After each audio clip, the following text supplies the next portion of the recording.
Welcome all to the second part in our series on Sowing Justice, a webinar on the Farm Bill. I'm Reverend Michael Neuroth. I'm the director of the United Church of Christ office here in Washington, D.C. And we're so pleased that you've chosen to join us tonight to talk about this important topic.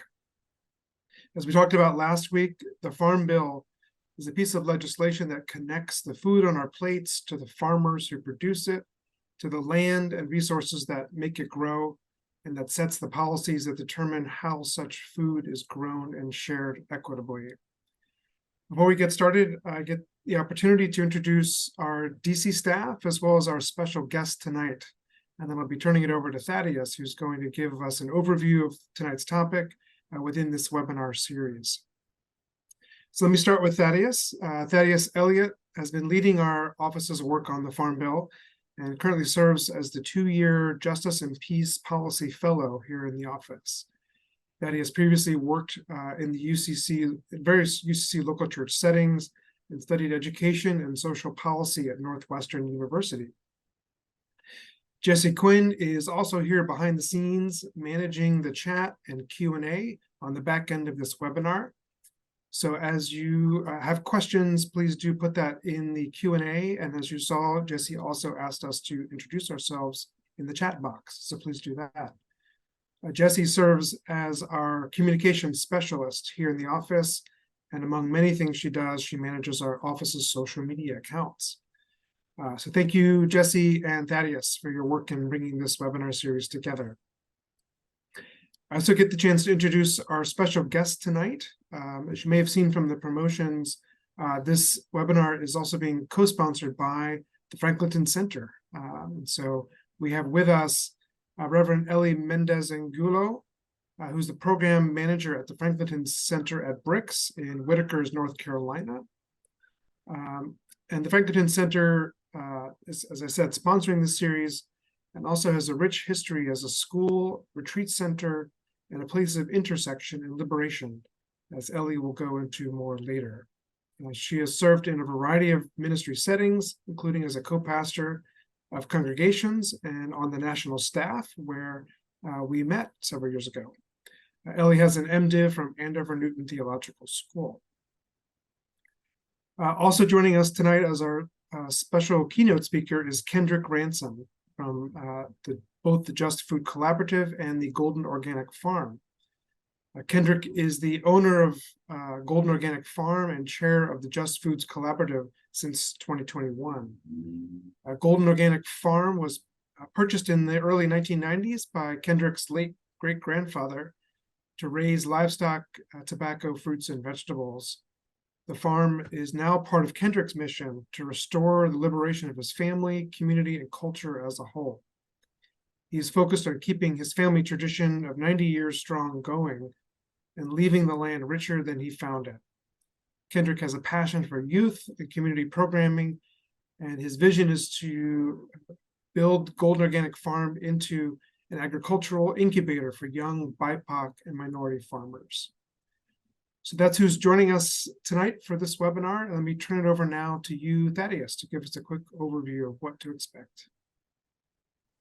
Hey, thank you, Mike, for the introduction. So for those of you who may be joining us for the first time tonight, the policy priority that we are centering this whole webinar on is on the Farm Bill. So for those who may not know, the Farm Bill is what we call an omnibus. So that is a single piece of legislation that only needs one vote by the legislature, but packages together several different measures into one vehicle. So it's an omnibus multi-year law that contains a range of agriculture and food programs that really sets the policy for our food system, not just how we price and grow food and support agriculture producers and workers here within the US, but also trade policy and some international food aid, as well as encompassed in it. It is an opportunity for policymakers to address issues related to food and agriculture and calls on them to oversee the implementation of the programs authorized and set forth within the bill. Farm bills are typically set for about 5-year time frames. So roughly every 5 years, a new farm bill is drafted.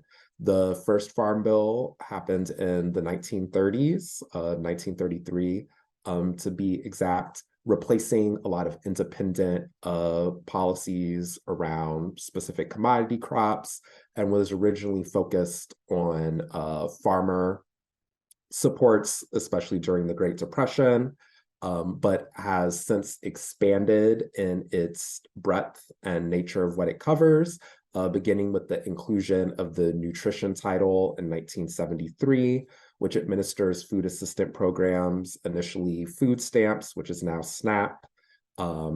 The most recent farm bill, which was the Agricultural Adjustment Act of 2018, which just expired on September 30th of this year, has 12 titles.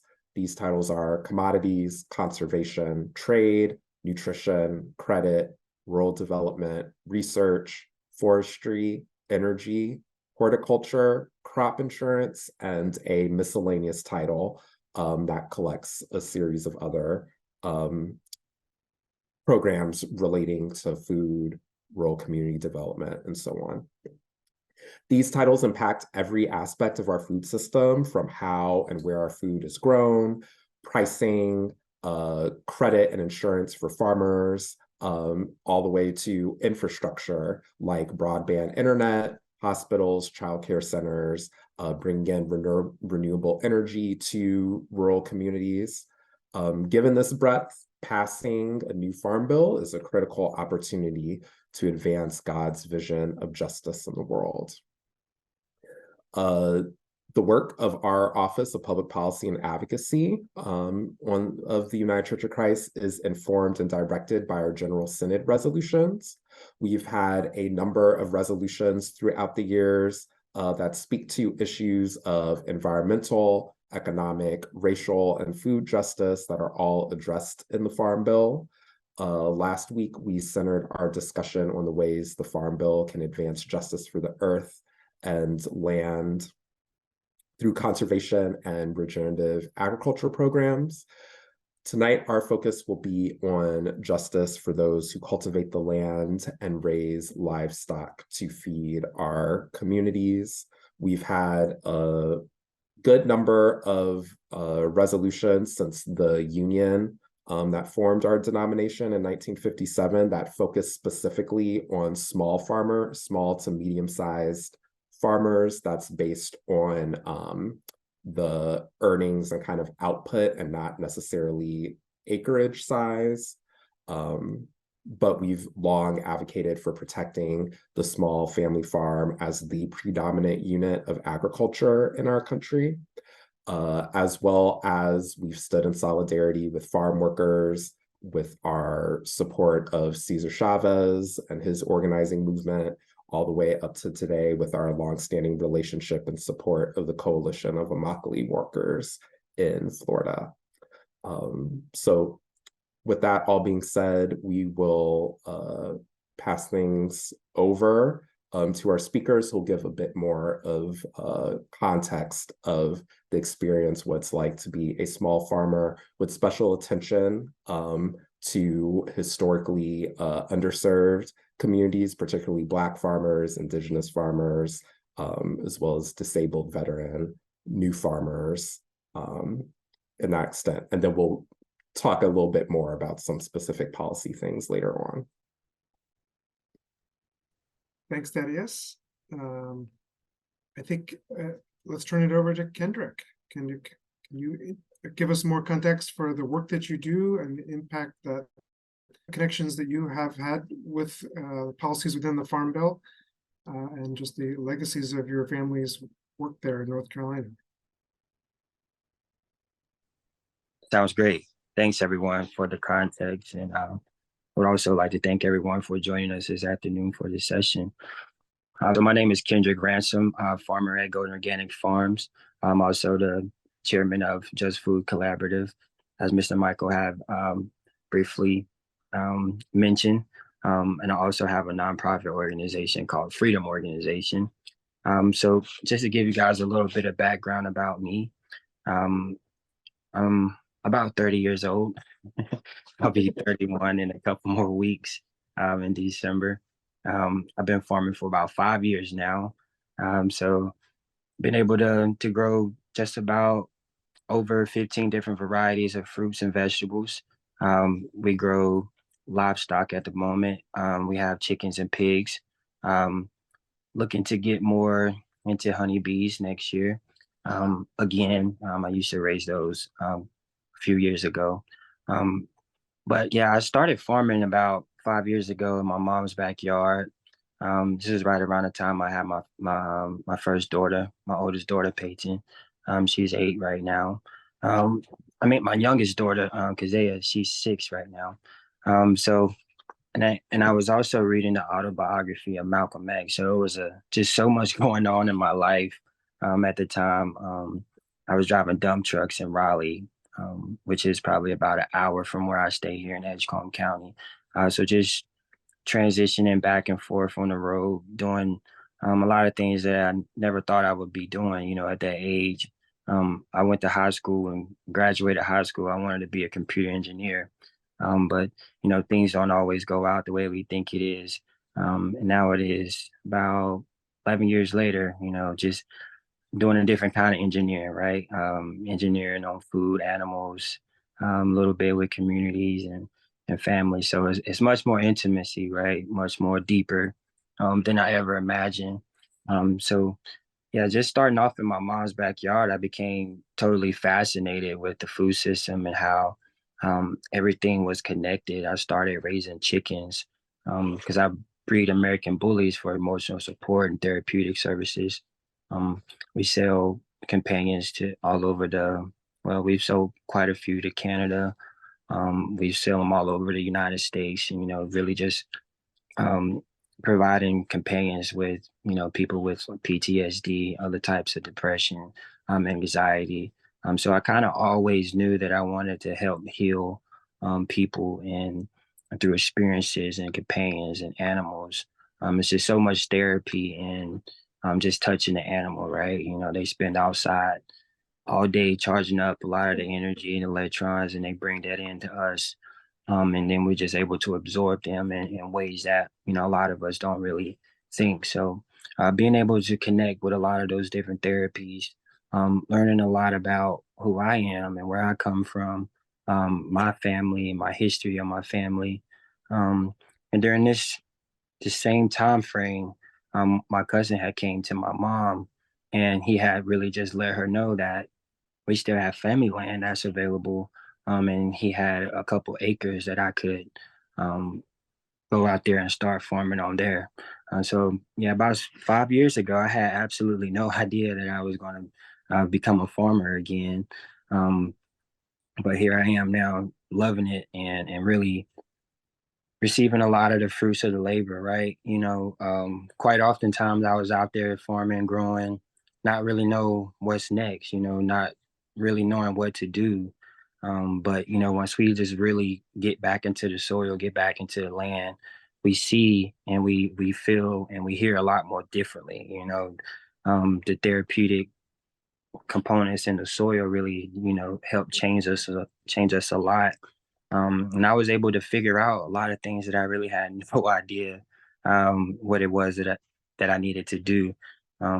So outside of that, just tapping into, the DNA, there was a lot of community support that came along my journey. A lot of the elders in the community really reached out and began to help share a lot of the insights around different growing methods, get different methods of raising hogs and deworming them and slaughtering and cooking and all of those types of things. So it's a complete just fascination around the community and what centralizes the community, which is a lot around food, right? I've been able to meet so many beautiful people, connect with so many people that don't really look like me or don't think like me.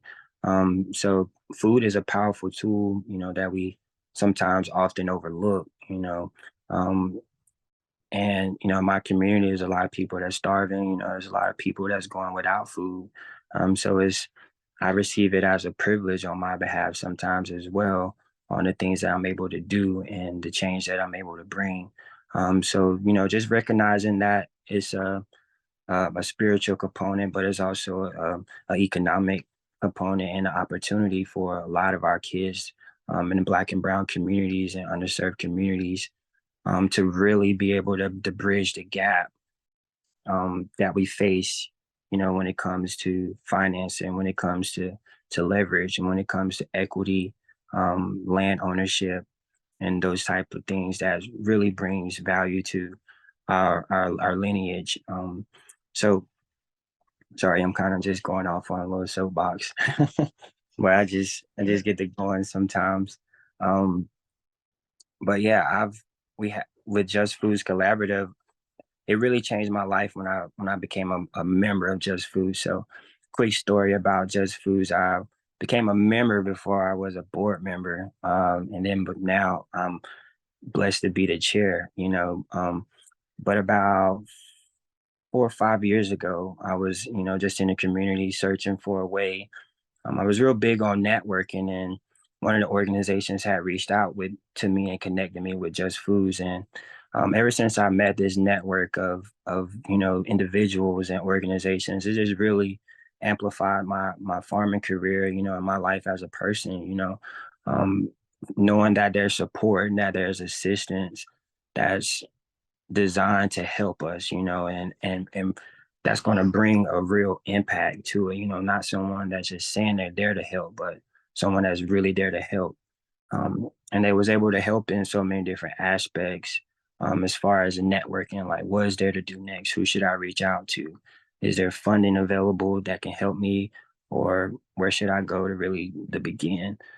So this network just really help cultivate my way through it. So I began to support it even more because I saw what it can do, and I believe that it can touch. If it could touch me, that it could touch anyone in our community. So now we're just leading that. We're really trying to step more into the policy making aspect of how do we really sustain our communities through policy work and policy change. Because we know we can grow food for 100 years, or we can grow food for 20, 30 years. If those policies isn't changed, then what is really sustainable about the work that we're doing? If there's a policy in place that can easily come back and erase, or that could, you know, put another oppression on the work that we're doing.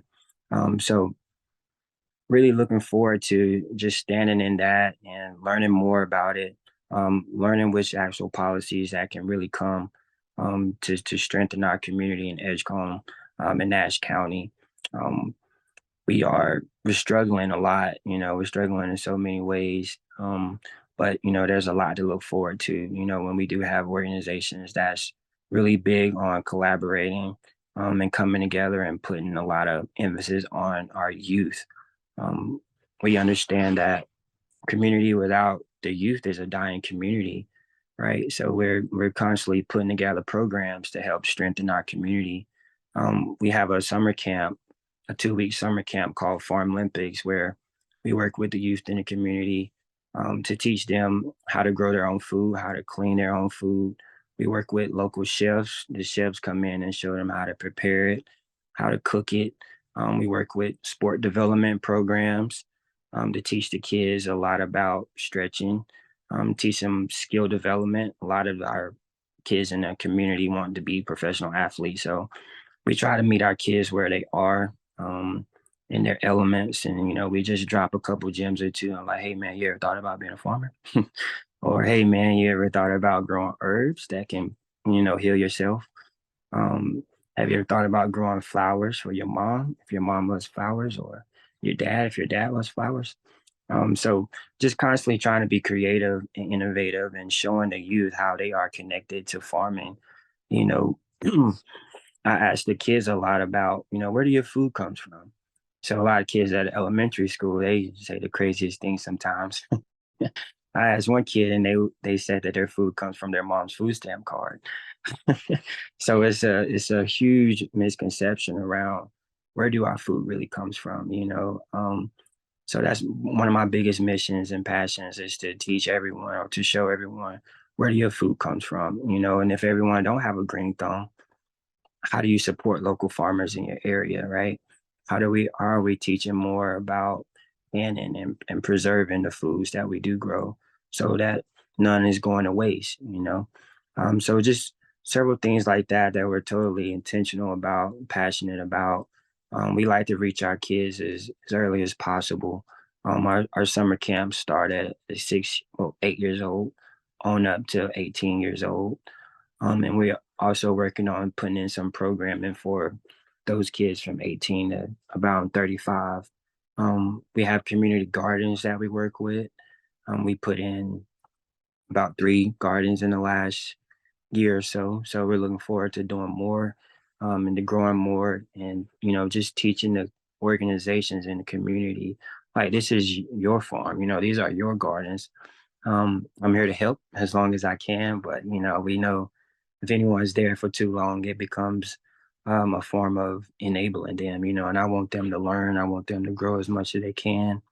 And I want to just move on and maybe help another community um, and to help myself more as well. So it's been a total journey. It's been an awesome journey. Been a learning journey most and foremost. Um, Super grateful. Oh, I will share one more last thing. So we've recently just purchased some land as well, in Edgecombe County, to have our incubator farm. And our incubator farm will serve as a central location for the farmers in the area to be able to come and to have not just like a group of farmers where they can grow with, where they can learn from. We'll also be including a tool sharing program where we'll be able to buy some of the nicer tools and lease those out or rent those out or you know just loan those out to members of our collective, um, where they don't have to spend you know thousands of dollars on one tractor that they're going to use a couple times a year, right? So we really believe in the collaborative effort. Um, I've been, you know, just in this work for a long time. Well, I wouldn't even say a long time, just about 5 years now. But you know, I've seen some of the leaders in the community, you know, just get a lot of get a hold of the resources, and sometimes it doesn't really trickle down to those that really need it the most. And just seeing that really pushed me to you know become and step up and being that leader, you know. So everything that we have, we're very intentional about sharing, we're very intentional about collaborating, and then partnering with those that's making their way up as well. I faced a lot of discrimination, dealing with programs at USDA, NRCS and things like that, having to wait years and years to get um, high tunnel infrastructure and things like that. So I had to constantly tell myself, you know, to be strong and to stay focused. So it really pushed me to start Freedom Organization because we lose so many of our kids once they go to agencies that don't really value them or don't really appreciate them. Um, I'm just thinking about if it was another younger farmer in my area that may have experienced what I've experienced, like would they been able to continue their journey in farming or would they just give up? Just due to you know systematic racism and policies and you know just discrimination and things like that that we face on a daily basis. You know, I've had racial interactions with hunters on the land. I've had literally hunting dogs inside of my pig pen biting on my pigs, spooking my pigs out. My pigs they ran through the fence one time and you know I got a citation from the county sheriff because of my pigs got out and got into the neighbor's yard a few times, you know. So it's a lot of things like that that you know small farmers go through that a lot of them don't even express, a lot of them just keep it moving or even some of them just put their heads down and you know they may never farm again. So you know I just stay focused and keep moving it forward. I try to really just put a lot of spotlight on innovative and the creations that we are making now, you know, and and not talking more so about the heavy trauma that's connected with agriculture, the sharecropping models that's still so heavily influenced throughout our food system. Even thinking about the totem pole that the farmers operate on, the farmers are constantly at the bottom. So how are we really showing equity throughout our food system? Um, how are we showing equity throughout the food system and really bringing leverage to our farmers? So sorry, I know I'm probably talking a lot. If I Wow, it's wonderful. I think all of us really, just admire the vision and this beautiful ministry, I would call it, of making these connections to the land, to the community, to children, to our ecosystem, and it's really a beautiful vision and project that you've undertaken here, just even in these last 5 years. And in the midst of that, you touched on a lot of some of the systemic issues that the Farm Bill and other policies address. But also, I wanted to turn it to Elly real quick to talk about kind of the ways in which the Franklinton Center has also been supporting local farmers. You talked about the Just Foods Collaborative, but Franklinton also has been doing just some great work. We wanted to have a chance for Elly to talk about that, and then Thaddeus will maybe tease out some of these bigger systemic racist and justice issues that you've mentioned, Kendrick. Thank you. But Elly. Yeah, wow. Kendrick, I appreciate you. I appreciate you being allowing yourself to be so vulnerable to share a lot of truths that many of us are not don't really think about. So thank you. I was thinking about something Thaddeus and I were talking about. Thaddeus and I were talking about the history of some of these things that Kendrick just unraveled for us. So I'm going to take it back to the history of the system. Franklinton Center at BRICS has existed geographically in what is now called the BRICS community since 1895. Our history, though, starts in 1871. But as far as the BRICS portion of our story, it starts in 1895 when a wealthy white woman made a donation of over 1,000 acres of land that had been a slave plantation, or a plantation that used the enslavement of people who looked like some of us on this call in order to produce what was considered gold in those days for our community. Gold was cotton. And a lot of the cotton that comes out of North Carolina, my understanding is, came out of this particular little nook called Eastern Rural. And so that would have been the land that BRICS is currently on. But she made a donation of that land to create a school for children who were coming out of enslavement, 30 years after slavery had been abolished. And so the school was known as the Joseph Keesby Brick Agricultural, Industrial, and Normal School. And I always remind people, normal means reading, writing, and arithmetic, because she wanted people to learn, people who look like me to learn how to read, how to write, and how to do their numbers. Because if you know how to do those things, you can keep track of your own spending. You can keep track of how much you've put into the soil already. You can be thinking differently. Industrial, the industries of the day, how we do the things that we do. But agricultural was equally important in the creation of that school. The idea and the images that I have in my mind of that school, there are pictures that hang in our office that have students, high school students, in the farm, plowing, while wearing suits, ties, white button-up shirts, collared pants, socks. Can you imagine that, Kendrick? Can you imagine trying to look good, keep it clean, because in the school that they were creating, they were talking about how in order to be Black and farming, you had to be almost elite. You had to be cleaner than anyone else out there doing the same thing you were doing, because otherwise they wouldn't take you seriously. And so imagine, Kendrick, today you're able to stand here in your work clothes. The work clothes for them were white collar workers' clothing of today. And they were out in the field doing the same work that you're doing. From that school becomes the Brick Junior College, which goes on to, create a larger educational component. And by 1933, because it was a number that Thaddeus mentioned, when the first Farm Bill was being written and presented, the Brick Rural Life School comes into existence.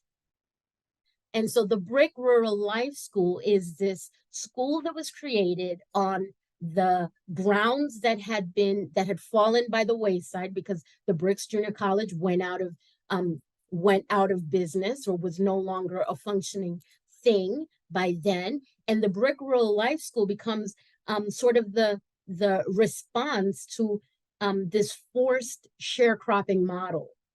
So let's educate those who are able during the times when it's most convenient to them, so that they don't have to be so dependent on someone else's land. And so this Brick Rural Life School and the relationship to what eventually became the United Church of Christ through the AMA was able to, my understanding is, sell portions of land to a group of farmers that now make up the community that we call Bricks community. So the 3 miles, the mileage between bridge to bridge at Whitaker's and Enfield, that distance becomes the home or embodiment of Black land ownership for our community. Did you know that, Kendrick? And so from those two pillars, you get this Black community that is functioning as farmers that own their own land. So they're not able to be forced out, and they're able to do these wonderful things like create opportunities to have their own train depot. They have their own bank that is created on that land. They have their own land that they're able to rent to each other. They have, similar to what you were describing, Kendrick, this opportunity for farm equipment to be borrowed and lent amongst a group of leaders who need what they need and can't afford what they can't afford. And so I am so glad to hear that collaborative mindset is still in existence in our communities today. Without that, we don't exist. In our communities today, we have so many people who are going hungry, while also we have some of the richest soil in the nation, which makes it a struggle every day to how can both exist simultaneously? When I was hearing Kendrick talking about the things that he's planted, one of our friends on the chat asked, what advice would you give to someone who's attempting to put in some collards, I believe. Let me see if I can find her message. What are some tips that you can give me about growing some collards? Because this person has been assigned a vegetable plot at the senior building. Listen, that's not for the faint of heart. Kendrick, when you were describing that you're going to have a tractor that we might be able to borrow, I needed a tractor 2 weeks ago. And I was going to call you, but you were too far away. And I knew that you were using your tractor at the time. Hey, friend over there, guess what? Putting down, we have 7 acres of greens that are right now in the field. Putting them down is not for the faint of heart. You have to dig a lot of holes. You have to wait for the soil not to be too wet, because then they don't really get seeded. But it can't be too dry, because if it's too dry, then You got to add a lot of moisture, and that takes a lot of time. And once you plant it, you've got to watch it, and you got to keep, pulling the other stuff away from it that's trying to get at it. And yeah, you got to do that all before the first frost.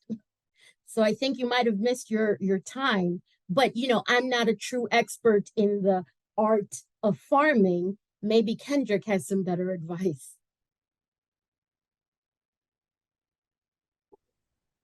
Sounds good. You want me to hop in and answer that question? You can answer real quick. I think we could do another webinar just on farming tips from Kendrick, gardening Sure. tips. But go ahead, if you know a quick tip about collard greens, go ahead. Yeah, it's mainly just based off of the time of the year. You want to make sure you get them in at a good time. Yeah, you get them in and water them like as soon as you plant them, they should do pretty well and keep the pest off of them. Great.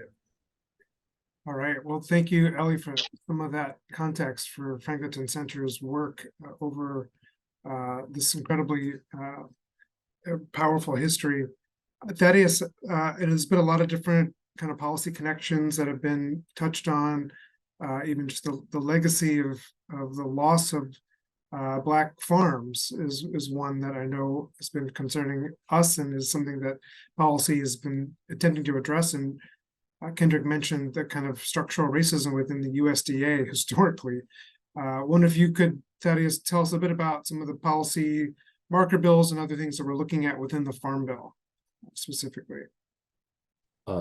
Yes, I sure can do that.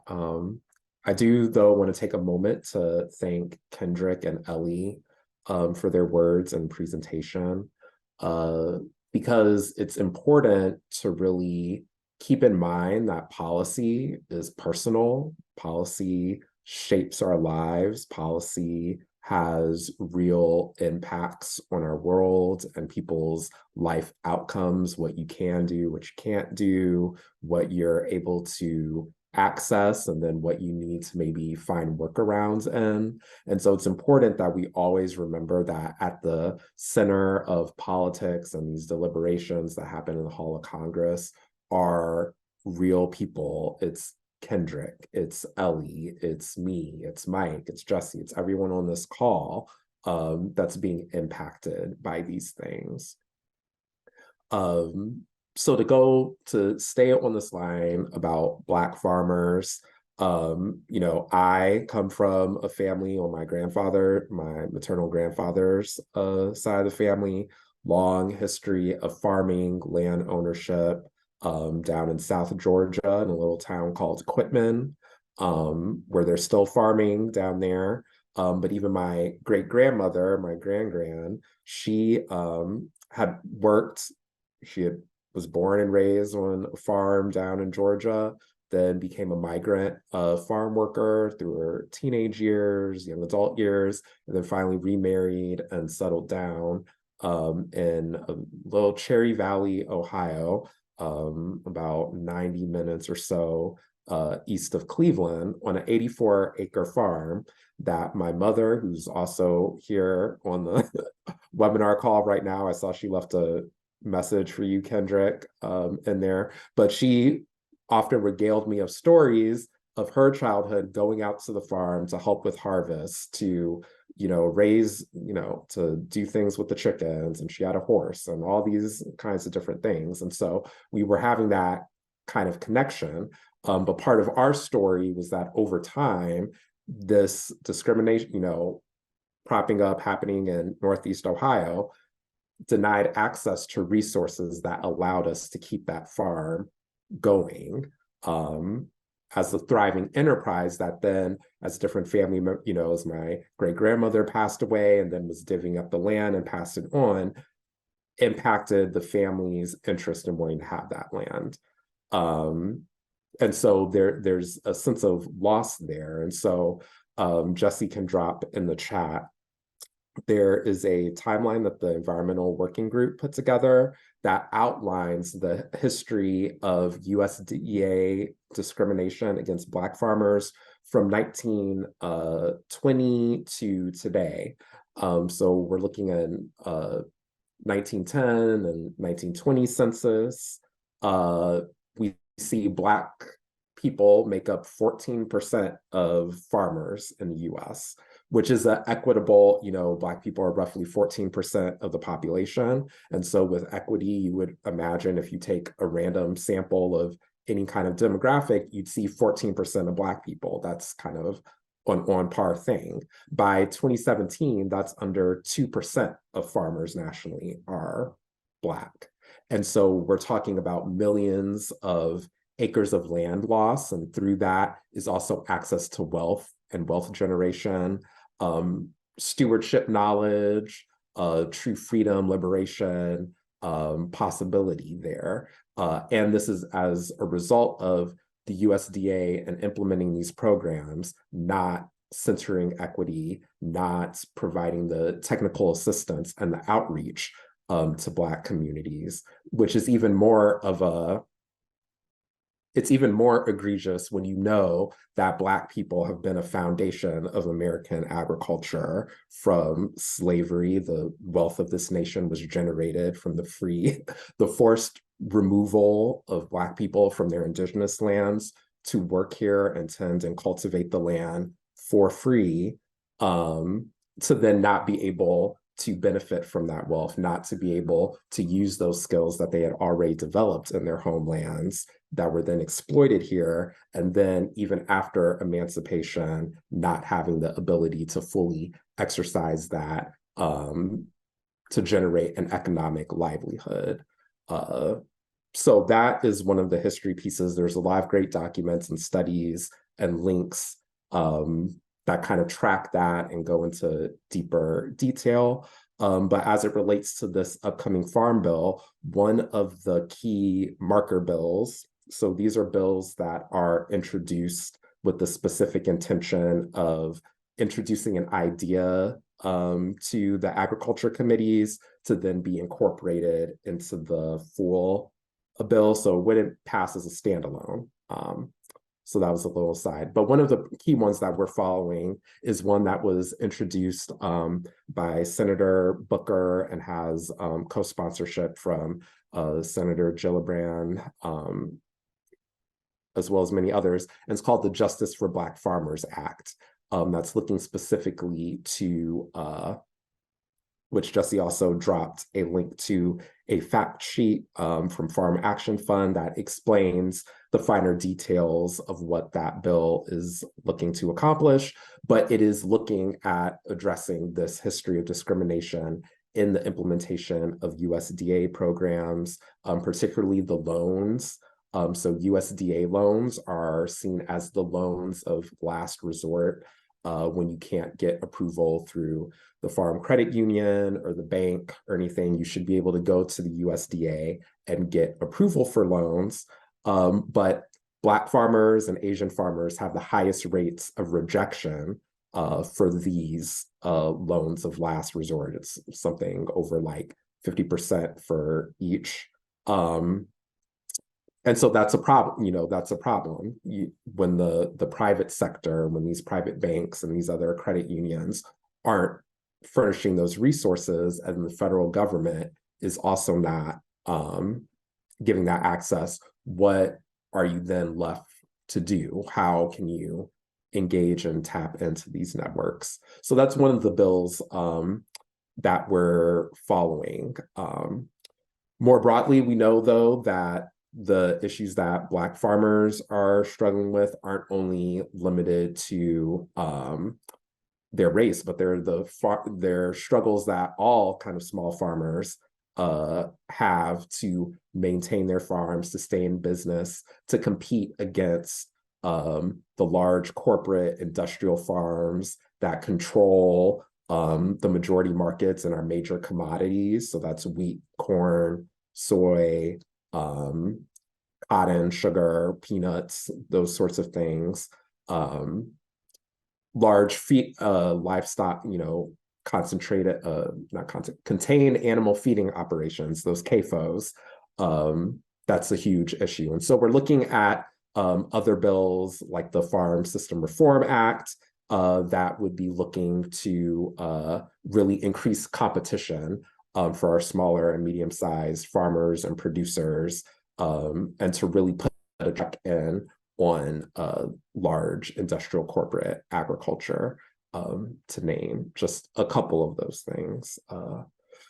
So right now, I know as we're winding down on time, we do want to take a couple of questions from the participants. So if you can drop them in Q&A, then maybe Mike, you want to go through and pose those for us? Yeah. I'll actually pose one question, which we may not necessarily know the answer to, but just to acknowledge the fact that as we just prior to this webinar, actually, the House passed its stopgap funding bill that I think included a proposal from the House side to extend the Farm Bill a year. Normally, the Farm Bill is a 5-year program currently. But I think that given the fact that we're running out of calendar dates for Congress to pass a full Farm Bill, we expected when we decided to focus on the Farm Bill, we knew that this fall was going to be, we hoped that a full Farm Bill would have the time to be negotiated and passed, but because of what's happened in the world and speaker fights and everything else, in addition to what's happening tonight in the Middle East, etc., that legislative calendar has gotten shortened, and the Farm Bill itself essentially has gotten the full negotiations gotten postponed. But I believe at least it was included, a 1-year extension was included, which we will digest more fully and focus on the webinar that we'll be doing in 2 weeks as well. But really just thoughts. I don't know if Thaddeus, if you have any more to add to that context, but I think that's important to acknowledge to the group. Yes, I know earlier I was meeting with some of our Farm Bill groups, and we were tracking how progress on the stopgap measure was going. So that's good to know. So yes, that was Senate Agriculture. So that was Senator Stabenow and Senator Bozeman from Arkansas. They had pushed to have a 1-year extension through October 2024. So that would extend kind of what's set in the 2018 Farm Bill to still stay in effect through October 2024 to give them time to conference and negotiate the fuller Farm Bill.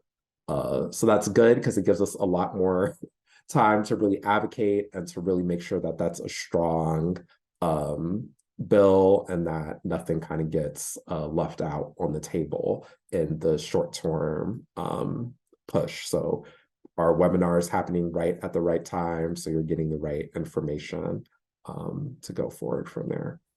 And a lot of what we've been talking about will carry over into the future. We did have a question here about from Lawrence. What hope is there to shift USDA from commodity to food programs? Okay. So I will take a crack at answering that. So like I had mentioned before in the overview, there's a multitude of different titles. And so one of the titles is specifically commodities. And so in agriculture, you have your commodity, like staple commodity crops, and then you have your specialty crops. And so the commodity crops are wheat, corn, soybeans, sugar, cotton, peanuts, and dairy. I want to say that should cover the 7.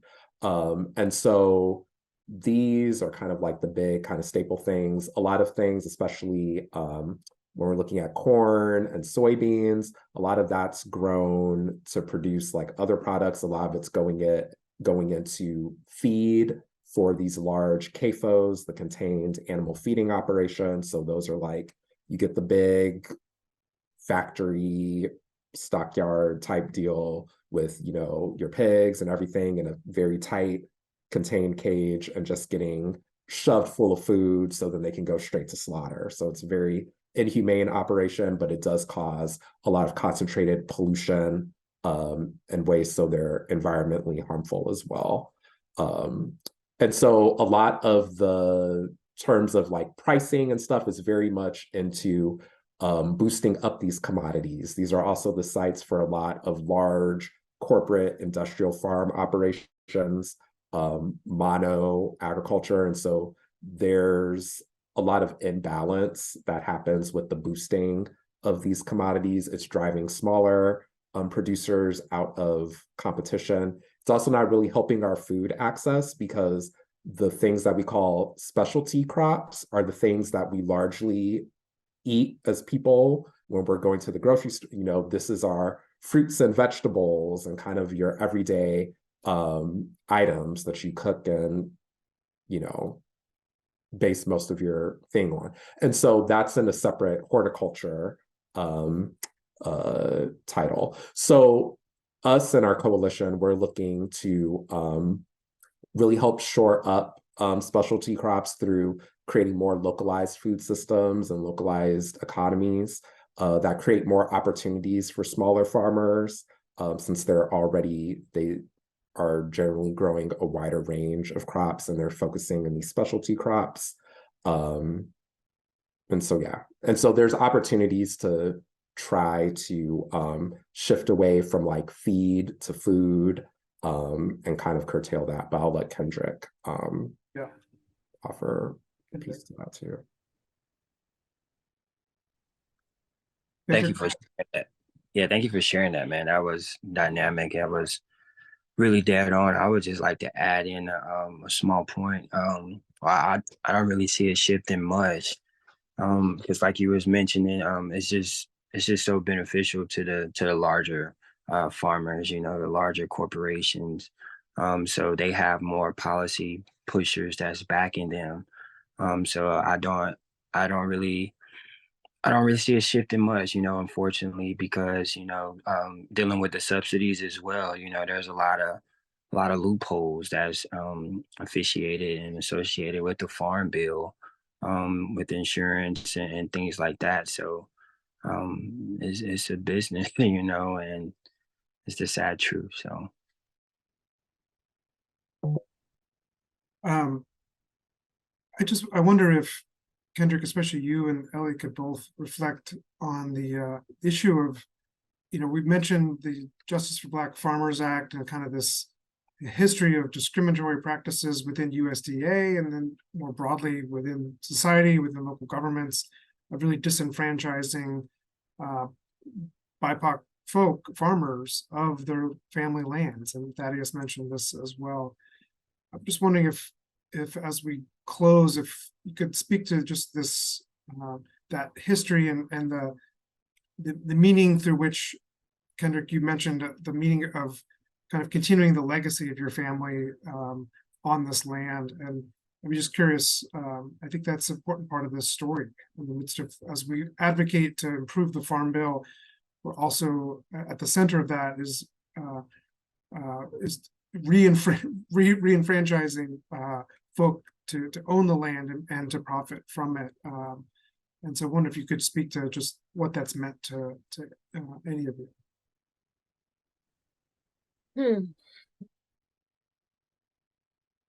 So I mentioned the schools that existed back in the day, that Brick Rural Life School. My understanding, and I've been looking through old archives because I'm a researcher. I want to touch the documents. I found an old map, and it had the breakdown of who the 6 families were who were able to purchase. My understanding is more or less 100 acres per family. And I then shift my thinking from 1930 to 1970. 6 families, 600 acres. Thinking about it today, most of those families, they were able to send their children to school and send them away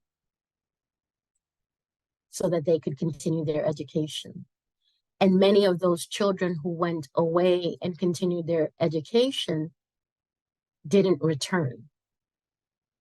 So then you have land that's not being tilled by those family members, the deaths and the different things that we know historically what was happening in the US around the 30s, 40s, 50s, 60s today, because it's the same story. It wasn't safe.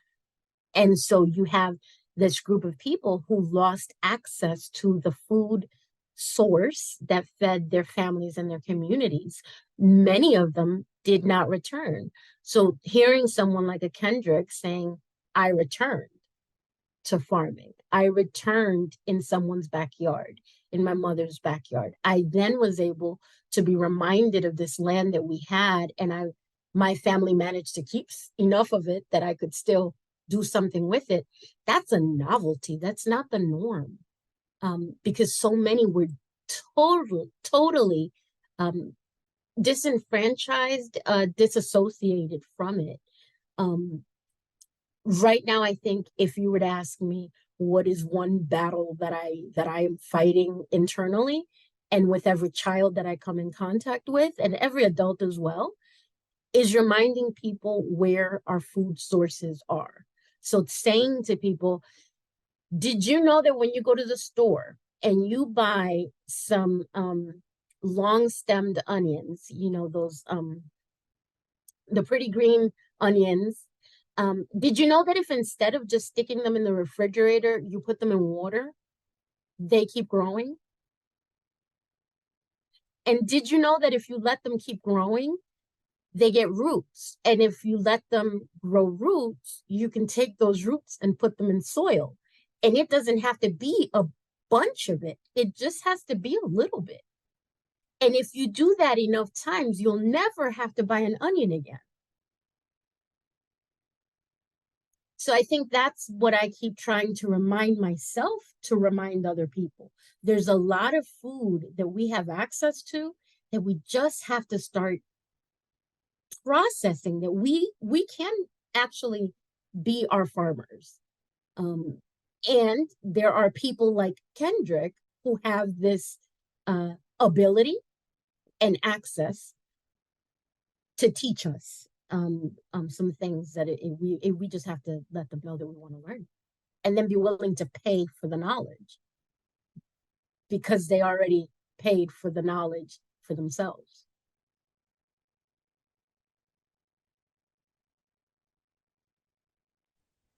Thank you for sharing that, Elly.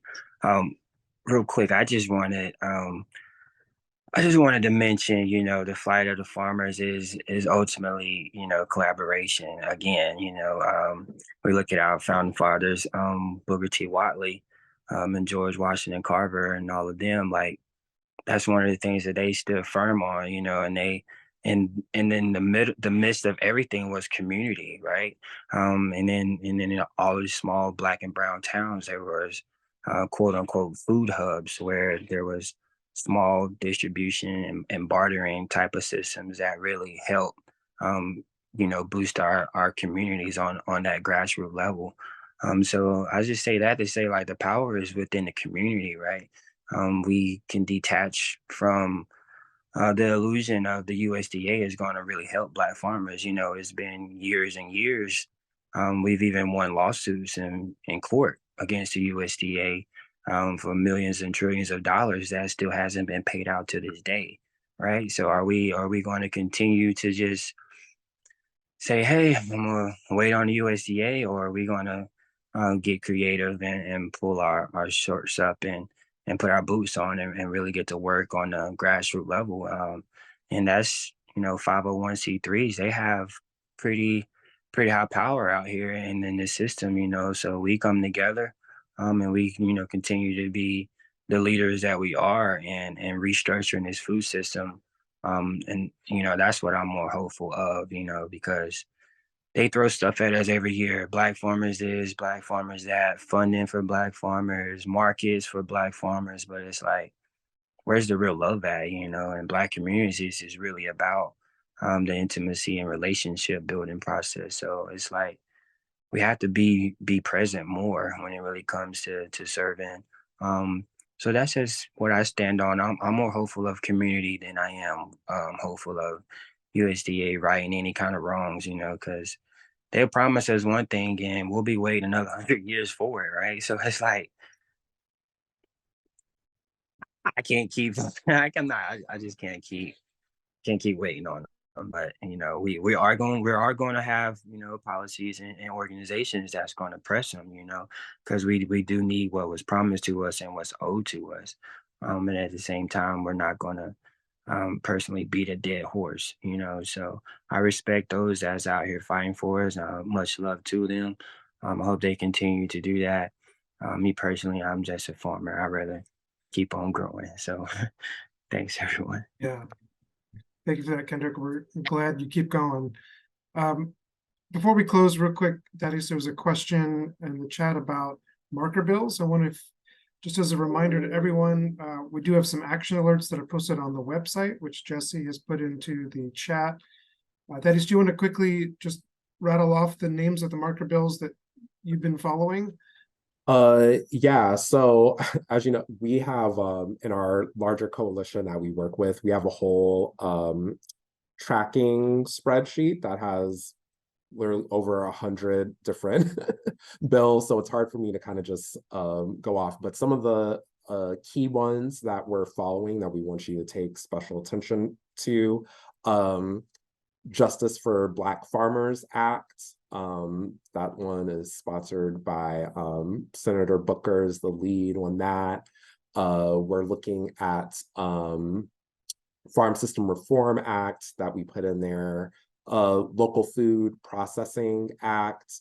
That's one that Senator Sherrod Brown, who's one of our UCC senators, you know, now he's sponsoring that one. Those are some of the there's a I'm going to mess up the name, but it's a meat worker, meat and poultry worker plant bill. So that's kind of the ones for this theme. We're also tracking the Restore Act, which would remove the drug felony ban on receiving SNAP benefits at the federal level. So that's one that intersects with our criminal justice oriented work. We're looking to get Puerto Rico off of the NAP onto full SNAP. So there's a bill for that. Conservation bills that we named last week. The Agriculture Resilience Act is a big one that we're following. The Earth Act, or the Earth Bill. Yeah, EQIP Improvement Act. So if you go to our webpage, we'll be posting fact sheets up with those bills. And now that we know we have a year extension, you'll see some more specific action alerts for specific bills as we continue our work going forward. We get to continue the work together. Well, thank you all for coming tonight. Thank you, Kendrick, especially for joining us. Thank you, Elly. Thank you, Thaddeus, for sharing your wisdom and knowledge. And thank you for coming. Blessings. Good night, everyone. Thanks, everyone. Hope y'all have a great evening. Blessings to all.